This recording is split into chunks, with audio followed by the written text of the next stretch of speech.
Златното момиче. На един мъж починала жената и от нея му останало едно момиче. Той се оженил за друга и тя му довела пак момиче. Тази жена мразела много завареничето и не можела да го търпи. Зато и взела да кара мъжа си да го махне някъде, че да го няма вкъщи. Днес свада за завареничето, утре свада, най-сетне дотегнало на мъжа и му причерняло на очите. Веднъж като се скарали, той рекал на жена си да замеси една питка, а той ще заведе своето момиче, не иде далеч в някоя гора, ще търкулне питката и ще го накара да иде да я вземе. В той време бащата ще се скрие, а момичето нека остане там, че да става каквото ще с него. Втората жена замесила питка от пепел и я дала на мъжа си. Той повел момичето си и го завел в една голяма гъста гора. Като се покачили на едно по-височко място, бащата извадил питката и я търкулнал надолу. Сетне рекал на момичето да я вземе и да я изяде. То отишло да я вземе, а баща му тогава се скрил и си отишъл. Момичето, като се върнало, захванало да вика и да търси баща си. Викало, плакало, скитало се из гората, додето най-подир се мръкнало и то останало само. Наблизо живеела една бабичка в колиба. Като чула човешки плач, тя извикала: „Какво си, баби? Момче ли си? Момиче ли си? Ако си момиче, ела при баба. Ако си момче, иди си.“ „Момиче съм, бабо“, обадило се девойчето. „Що ме тъй, ела при мене.“ Момичето отишло при бабичката, а тя го прибрала в колибата и го нагостила. На заранта момичето станало рано и додето бабичката още спяла, то разтребило, поръсило и помело отвътре и отвън колибата. Бабичката, като станала, измила се и тръгнала да иде на църква.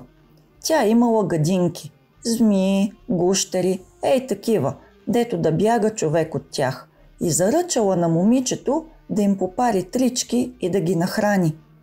„Не бой се от моите гадинки“, рекла бабичката, „те не хапят.“ Момичето попарило трици, оставило ги да изтинат и нахранило гадинките. То имало гердан от маниста, разнизало го и вързало на всяка гадинка гердан от маниста. Бабичката, като се върнала, гадинките я посрещнали и взели да й се хвалят. „Бабо, кака ни върза герданче!“ Пък бабичката им викала: „И баба ще върже на кака герданче.“ Близо до колибата на бабичката имало река. Като се наобядвали, бабичката рекла на момичето: „Хайде да идем край реката, че да ме попощиш.“ Момичето било послушно, попоскало бабичката. Подир малко, тя му рекла: „Докато ме пощиш, аз мога да заспя, а ти, видиш ли водата, че потече червена, не ме събуждай. Като видиш, че потече синя, не ме събуждай. Като потече жълта, да ме събудиш.“ Бабичката подир малко заспала и момичето видяло, че ръката по едно време придошла червена. Като се изтекла червената вода, придошла пък синя. Като минала и тя, придошла пък зелена. Подир нея придошла черна вода. По едно време дотекла жълта вода. Тогава момичето събудило бабичката. Тя бърже го уловила за косата, гмурнала го в реката и извикала: „Дръж, баби, каквото можеш.“ То стиснало каквото му попаднало в ръцете, а когато бабичката го извадила от водата, видяло, че държи едно съндъче. Той съндъче било пълно с жълтици. Подир й бабичката му рекла да си иде вече от дома с съндъчето. Тя го повела през гората и му показала пътя. Бащата и мащехата се смаяли, като го видели толкова хубаво. То било станало златно от жълтата река и греело. Подало съндъчето на баща си, а той още повече се зарадвал, щом го отворил и видял, че било пълно с жълтици. Мащехата пък пламнала от завист и рекла на мъжа си да заведе и нейното момиче на същото място, че да стане и то като първото. Като искаш, ще го заведа, рекал бащата. Тогава майката омесила питка, като пресяла 2 пъти брашното за нея, изпекла я, загърнала я в чиста кърпа, пуснала я в торбата и я дала на мъжа си. Той повел момичето пак към онова място, дето бил оставил по-напред своето. Като стигнали там, бащата пък търкулнал питката надолу и проводил момичето да иде да я вземе.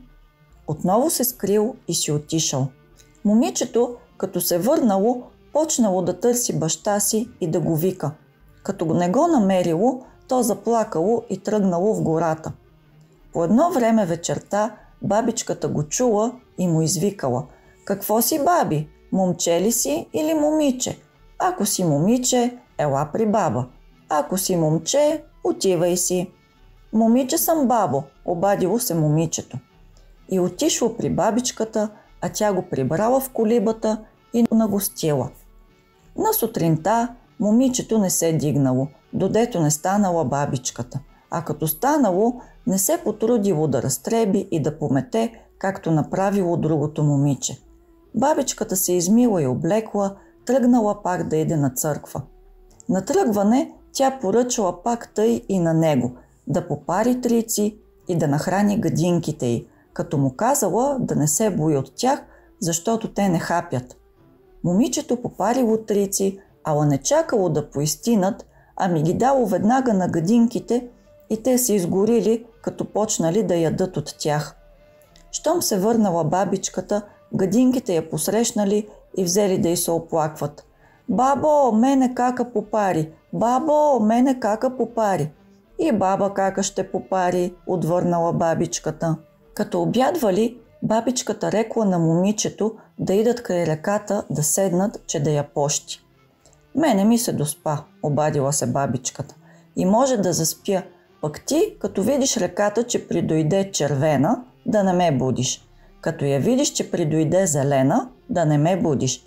Видиш ли я бяла, пак да не ме будиш. Като я видиш жълта, пак да не ме будиш.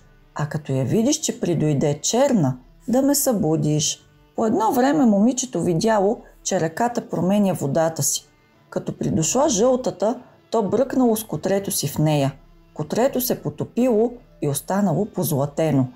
Подир златната вода потекла пък черна. Тогава момичето събудило бабичката и тя като станала, уловила го за косата, гмурнала го в черната вода и извикала: „Дръж, баби, каквото можеш.“ То уловило едно съндъче и го стиснало колкото можело.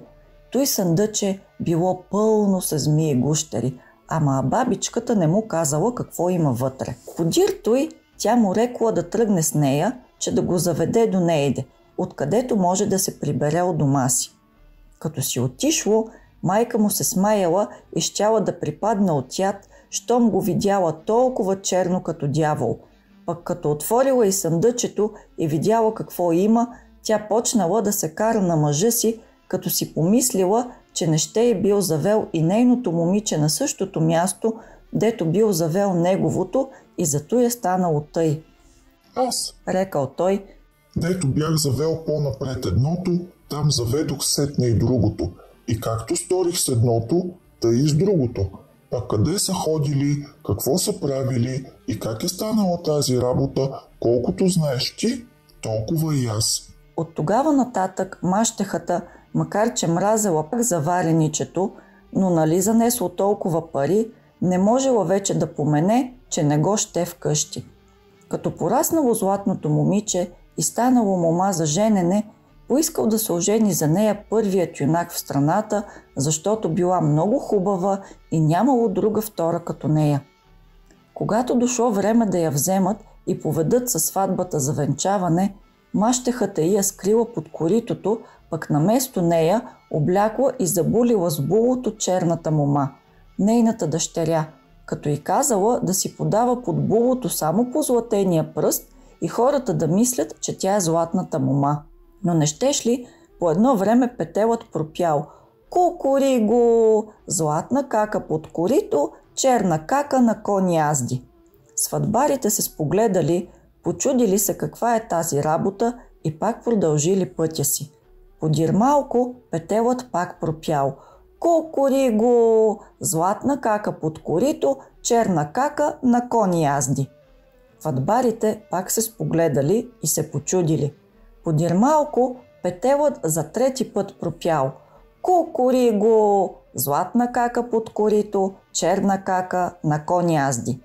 Като чули, че петелът за трети път казва все едно и също нещо, те рекли да повдигнат булото на булката, че да видят дали не водят черната мома на место златната, защото петелът, щом пее тъй, работата не е чиста. Когато повдигнали булото и погледнали, те видели, че петелът казва истината. Сватбарите тогава се върнали назад и като се разтърсили, намерили златната мома, скрита под коритото, както казва петелът. Тогава те я взели и облекли за венчавката, забулили я, качили я на коня и сватбата пак си тръгнала. Че тъй пак станало. Златната мома се венчала за първенеца, а черната си останала вкъщи.